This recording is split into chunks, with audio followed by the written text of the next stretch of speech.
Chapter 16. Compared to the rest of the house she'd seen, this room was Spartan, designed rigidly for work. No fancy statues, dripping chandeliers. The wide, U-shaped console, the base for communication, research, and information retrieving devices, was unrelieved black, studded with controls, sliced with slots and screens. Eve had heard that Rico had the swankiest space system in the country. She suspected Rourke's matched it. Eve was no compu jock, but she knew at a glance that the equipment here was vastly superior to any the New York Police and Security Department used or could afford, even in the lofty Electronic Detection Division. The long wall facing the console was taken up by 6 large monitor screens. A second, auxiliary station held a sleek little telelink, a second laser fax, a hologram send receive unit, and several other pieces of hardware she didn't recognize. The trio of comp stations boasted personal monitors with attached links. The floor was glazed tile, the diamond patterns and muted colors that bled together like liquid. The single window looked over the city and pulsed with the last lights of the setting sun. It seemed even here, Rourke demanded ambience. Quite a setup, Eve commented. Not quite as comfortable as my office, but it has the basics. He moved behind the main console, placed his palm on the identi screen. Rourke, open operations. After a discreet hum, the lights on the console glowed on. New palm and voice print clearance, he continued and gestured to Eve. Cleared for yellow status. At his nod, Eve pressed her hand to the screen, felt the faint warmth of the reading. Dallas. There you are. Rourke took his seat. The system will accept your voice and hand commands. What's yellow status? He smiled. Enough to give you everything you need to know and not quite enough to override my commands. She scanned the controls, the patiently blinking lights, the myriad screens and gauges. She wished for Feeney and his computer-minded brain. Search on Edward T. Simpson, Chief of Police and Security, New York City. All financial data. Going right to the heart, Rourke murmured. I don't have time to waste. This can be traced. Not only can't it be traced, but there'll be no record of the search. Simpson, Edward T., the computer announced in a warm, female tone. Financial records. Searching. At Eve's lifted brow, Rourke grinned. I prefer to work with melodious voices. I was going to ask, she returned, how you can access data without alerting the computer guard. No system's foolproof, or completely breach resistant to even the ubiquitous computer guard. The system is an excellent deterrent to your average hacker or electronic thief. But with the right equipment, it can be compromised. I have the right equipment. Here comes the data. On viewing screen 1, he ordered. Eve glanced up and saw Simpson's credit report flash onto the large monitor. It was the standard business, vehicle loans, mortgages, credit card balances, all the automatic key transactions. That's a hefty MX bill, she mused, and I don't think it's common knowledge he owns a place on Long Island. Hardly murderous motives. He maintains a Class A rating, which means he pays what he owes. Ah, here's a bank account. Screen 2. Eve studied the numbers, dissatisfied. Nothing out of line. Pretty average deposits and withdrawals and mostly automatic bill-paying transfers that jibe with the credit report. What's Jeremy's? Men's clothier, Rourke told her with the smallest sneer of disdain. Somewhat second-rate. She wrinkled her nose. Hell of a lot to spend on clothes. Darling, I'm going to have to corrupt you. It's only too much if they're inferior clothes. She sniffed, stuck her thumbs in the front pockets of her baggy brown trousers. Here's his brokerage account. Screen 3. Spineless, Rourke added after a quick scan. What do you mean? His investments, such as they are, all no risk. Government issue, a few mutual funds, a smattering of blue chip. Everything on planet. What's wrong with that? Nothing if you're content to let your money gather dust. He slanted her a look. Do you invest, Lieutenant? Yeah. Right. She was still trying to make sense of the abbreviations and percentage points. I watch the stock reports twice a day. Not a standard credit account. He nearly shuddered. So what? Give me what you have, I'll double it within 6 months. She only frowned, struggling to read the brokerage report. I'm not here to get rich. Darling, he corrected in that flowing Irish lilt. We all are. How about contributions, political, charities, that kind of thing? Access tax-saving outlay, Rourke ordered. Viewing screen 2. She waited, impatiently tapping a hand on her thigh. Data scrolled on. He puts his money where his heart is, she muttered, scanning his payments to the Conservative Party, to Blas's campaign fund. Not particularly generous otherwise.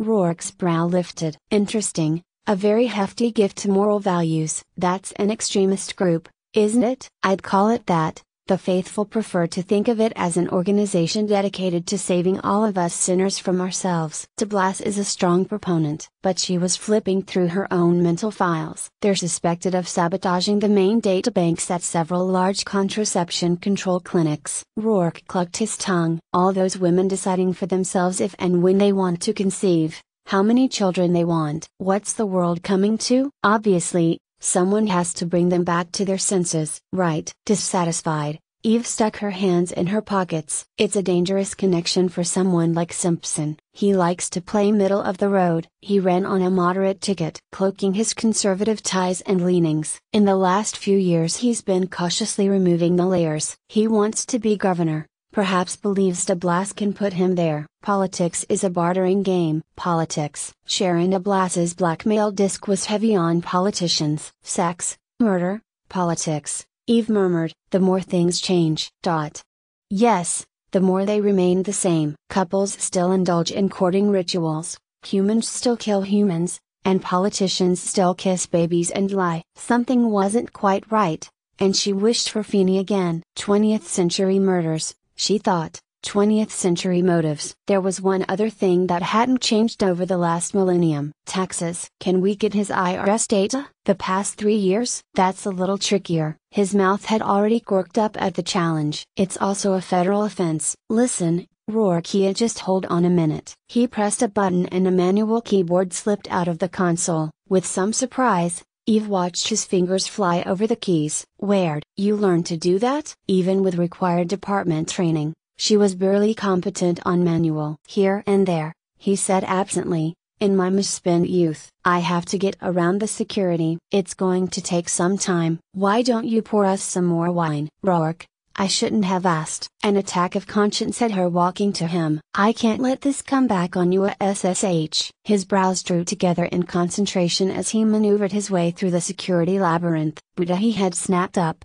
impatience vivid in his eyes. We've already opened the door, Eve. Now we go through, or we turn away from it. Eve thought of 3 women, dead because she hadn't been able to stop it. Hadn't known enough to stop it. With a nod, she turned away again. The clatter of the keyboard resumed. She poured the wine, then moved to stand in front of the screens. Tidy as they came, she mused. Top credit rating, prompt payment of debts, conservative and, she assumed, relatively small investments. Surely that was more money than average spent on clothes, wine shops, and jewelry. But it wasn't a crime to have expensive taste. Not when you paid for it. Even the second home wasn't a criminal offense. Some of the contributions were dicey for a registered moderate, but still, not criminal. She heard Rourke curse softly and looked back. But he was hunkered over the keyboard. She might not have been there. Odd. She wouldn't have guessed he had the technical skills to access manually. According to Feeney,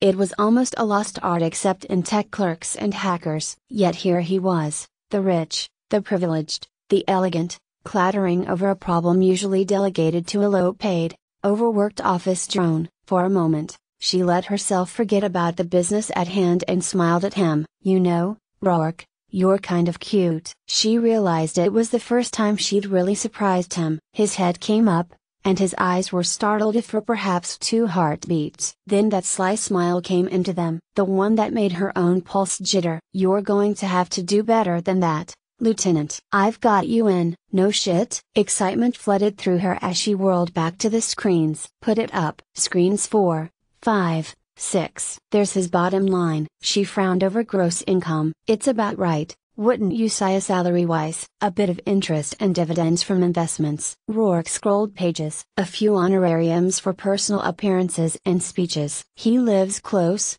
but just within his means, according to all of the data shown. Hell. She tossed back wine. What other data is there? For a sharp woman, that's an incredibly naive question. Underground accounts, he explained. 2 sets of books is a tried and true and very traditional method of hiding illicit income. If you had illicit income, why would you be stupid enough to document it? A question for the ages. But people do. Oh yes, they do. Yes, he said, answering her unspoken question as to his own bookkeeping methods. "Of course I do." She shot him a hard look. "I don't want to know about it." He only moved his shoulders. "The point being, because I do, I know how it's done. Everything's above board here, wouldn't you say?" With a few commands he had the IRS reports merged on one screen. "Now let's go down a level." "Computer, Simpson, Edward T., foreign accounts. No known data." "There's always more data," Rourke murmured, undeterred. He went back to the keyboard,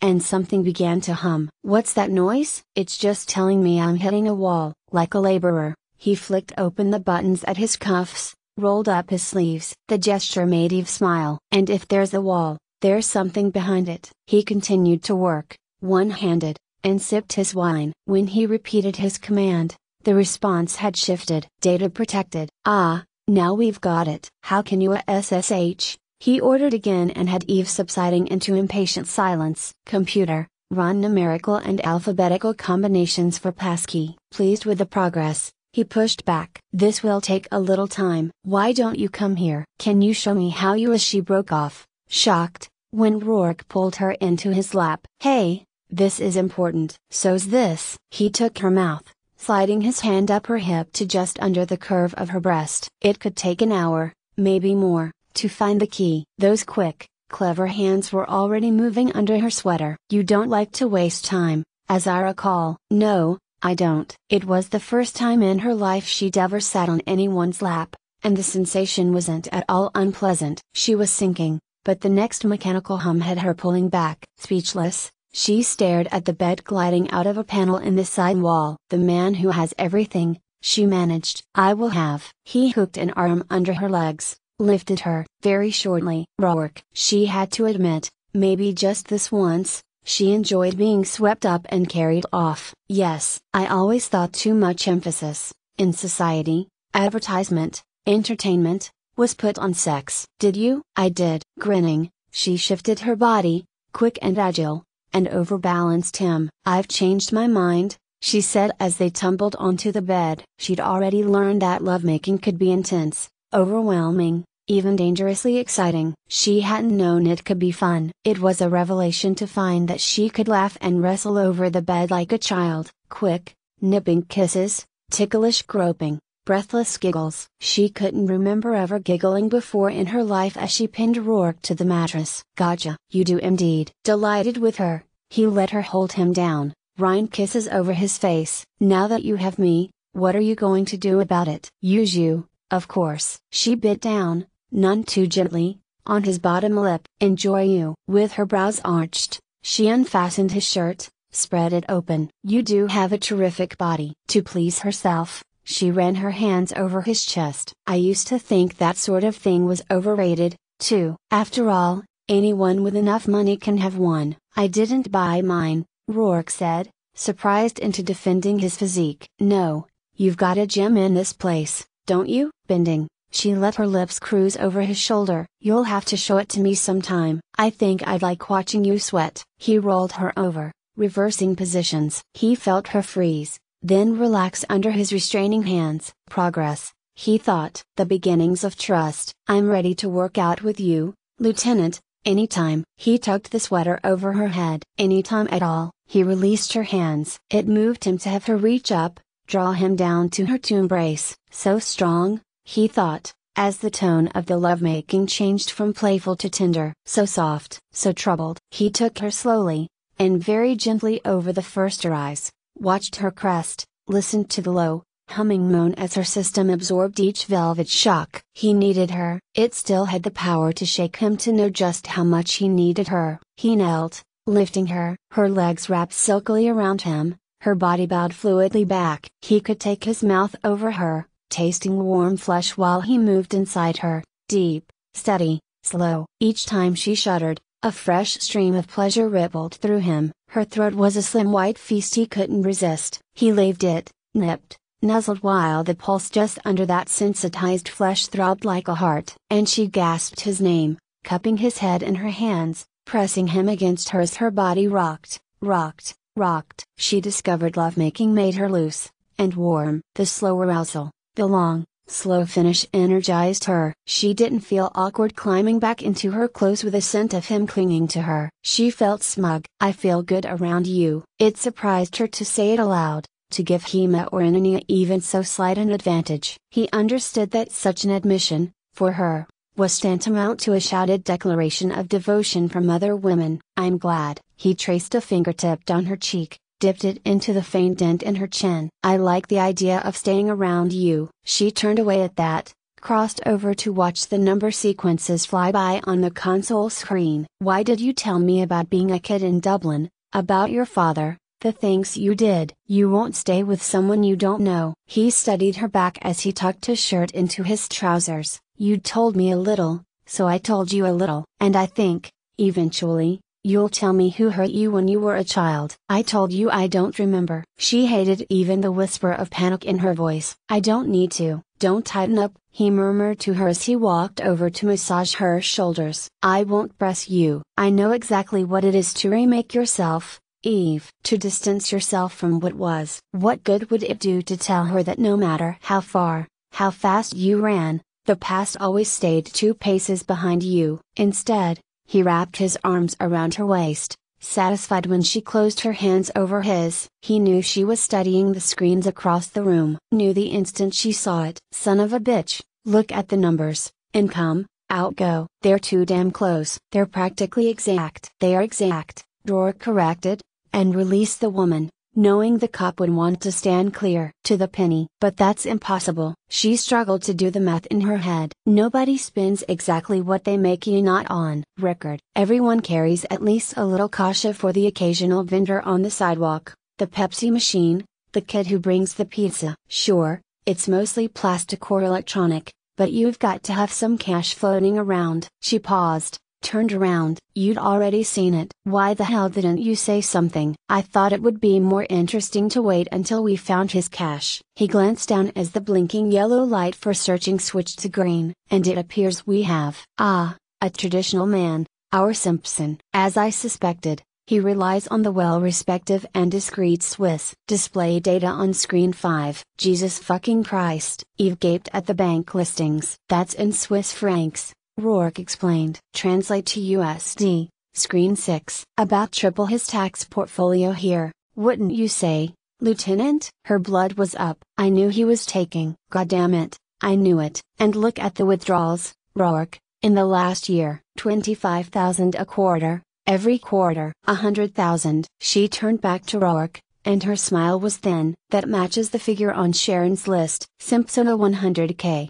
She was bleeding him." "You may be able to prove it." "I damn well will prove it." She began to pace. She had something on him. Maybe it was sex, maybe it was graft, probably a combination of a lot of ugly little sins. So he paid her to keep her quiet. Eve thrust her hands into her pockets, pulled them out again. Maybe she upped the ante. Maybe he was just sick and tired of shelling out 100 a year for insurance. So he offs her. Somebody keeps trying to scuttle the investigation. Somebody with the power and the information to complicate things. It points right at him. What about the 2 other victims? She was working on it. Goddamn it, she was working on it. He used 1 prostitute. He could have used others. Sharon and the 3rd victim knew each other or of each other. One of them might have known Lola, mentioned her, even suggested her as a change of pace. Hell, she could have been a random choice. He got caught up in the thrill of the first murder. It scared him, but it was also high for him. She stopped prowling the room long enough to flick a glance at Rourke. He'd taken out a cigarette,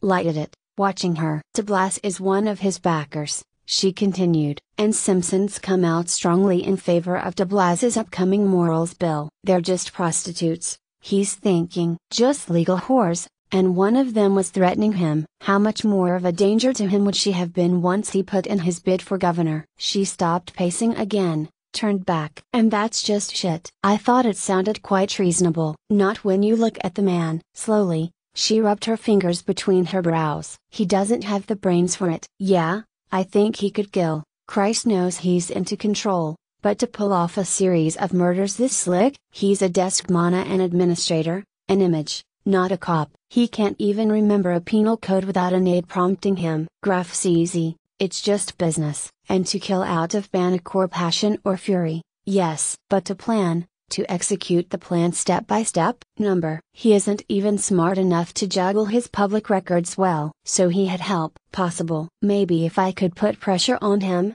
I'd find out. I can help you there. Rourke took a final, thoughtful drag before crushing out his cigarette. What do you think the media would do if it received an anonymous transmission of Simpson's underground accounts? She dropped the hand she'd lifted to rake through her hair. They'd hang him. If he knows anything, even with a fleet of lawyers around him, we might be able to shake something loose. Just so. Your call, Lieutenant. She thought of rules, of due process, of the system she'd made herself an integral part of. And she thought of 3 dead women, 3 more she might be able to protect. There's a reporter. Nadine first. Give it to her. She wouldn't stay with him. Eve knew a call would come, and it was best if she were home and alone when it did. She didn't think she would sleep, but she drifted into dreams. She dreamed first of murder. Sharon, Lola, Georgie, each of them smiling toward the camera. That instant of fear, a lightning bolt in the eyes before they flew back on sex-warmed sheets.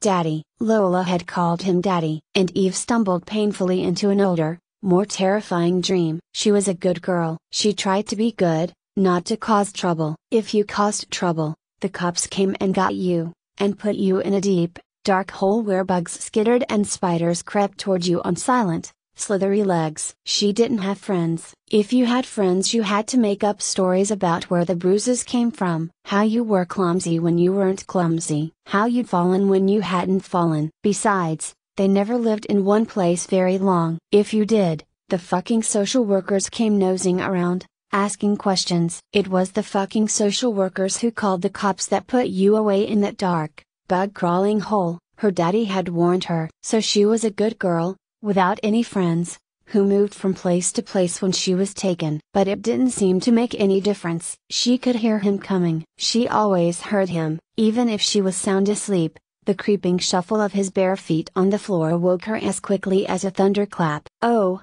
please, oh, please, oh please. She would pray, but she wouldn't cry. If she cried, she was beaten. And he did the secret things anyway. The painful and secret thing that she knew, even at 5, was somehow bad. He told her she was good. The whole time he did the secret thing, he would tell her she was good. But she knew she was bad, and she would be punished. Sometimes he tied her up. When she heard her door open, she whimpered softly, praying he wouldn't tie her this time. She wouldn't fight. She wouldn't. If he just didn't tie her up. If he just didn't hold his hand over her mouth. She wouldn't scream or call out, "Where's my little girl? Where's my good little girl?" Tears gathered in the corners of her eyes as his hands slipped under the sheets, poking, probing, pinching. She could smell his breath on her face, sweet, like candy. His fingers rammed inside her, his other hand coming down hard over her mouth as she drew in breath to scream. She couldn't help it. Be quiet. His breath was coming in short gasps, in a sickening arousal she didn't understand. His fingers dug into her cheeks where bruises would form by morning. Be a good girl. There's a good girl. She couldn't hear his grunts for the screaming inside her head. She screamed it over and over and over. No, Daddy. No, Daddy. No. The scream ripped out of Eve's throat as she reared up in bed. Gooseflesh prickled on her clammy skin, and she shivered and shivered as she tugged the blankets up. Didn't remember. Wouldn't remember. She comforted herself and drew up her knees, pressed her forehead against them. Just a dream, and it was already fading. She could will it away, had done so before until there was nothing left but the faint nausea. Still shaky, she got up, wrapped herself in her robe to combat the chill. In the bath she ran water over her face until she was breathing evenly again. Steadier, she got herself a tube of Pepsi, huddled back into bed, and switched on one of the 24-hour news stations, and settled down to wait. It was the lead story at 6 a.m.,